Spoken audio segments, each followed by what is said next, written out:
ano pagkakaiba ng train mo sa first fight mo? Siguro naisip namin na tatakbo yung kalaban kaya may inano kami na gagawin doon sa laban namin. Sa tingin ko yung kalaban namin ayaw na yung magpag-indisyon. Takbo na takbo yung suntok. Basta gagawin ko na lang yung makaya ko lahat para mapanalo ko. Kung manalo ko dito, baka lakarin niya yung ano ni unification belt kay Oscar Colyaso. Sana po. Pedro, sabi ni Coach, pagka umabot ng 12 rounds, baka medyo delikado. Tawag dyan. Kasi pag umabot, siyempre lugar nila, tapos dun ano. Kaya gagawin ko, magkita ko. Maraming mga Pilipino doon sa quarters. Sige, bahala. Pedro Taduran Jr. mamadaliin daw ang pagdispatsa kay Genhero Sigiyuka. Hindi magpapatumpik si defending International Boxing Federation Minimum Weight Champion Pedro General Taduran Jr.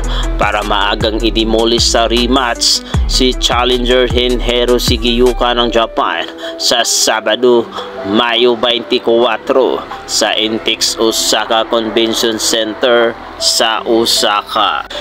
Unang title defense ito ng 28 anyos na Pinoy mula Limon Albay pagkaagaw ng kampyonato via 9th round technical knockout noong Hulyo sa 25 taong gulang at dating Nippon champion na may kartadang 11 wins, 1 loss, 9 KOs. And in knockout, deklarasyon ni head trainer Carl Peñalosa Jr. nitong Biyernes ng hapon pagkaraan ng huling sparring session ni Taduran kontra Carlo D. Dangerous Diaz. May record na 6-3-1, 1 knockouts sa Elordi Boxing Gym sa Sucat, Paranaque. First round pa lang, doon na magsimula na kami. Ayaw namin magtagal ang laban, lalong umabot ng round 12. Delikado na tayo.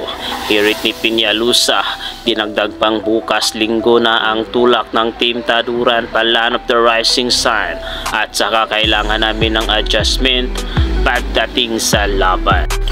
Umabot na sa mahigit 120 rounds ang sparring ni Taduran, 17 for 130 knockouts at giniit na kahit walang laban.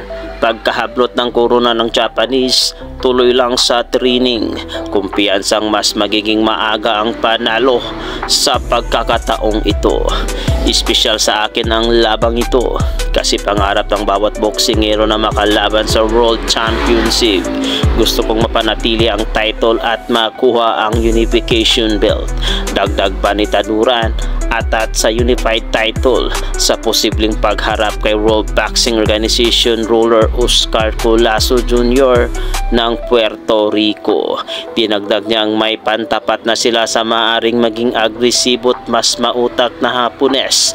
Nagigil rumisbak at hablutin ang korona sa ikatlong pagkakataon.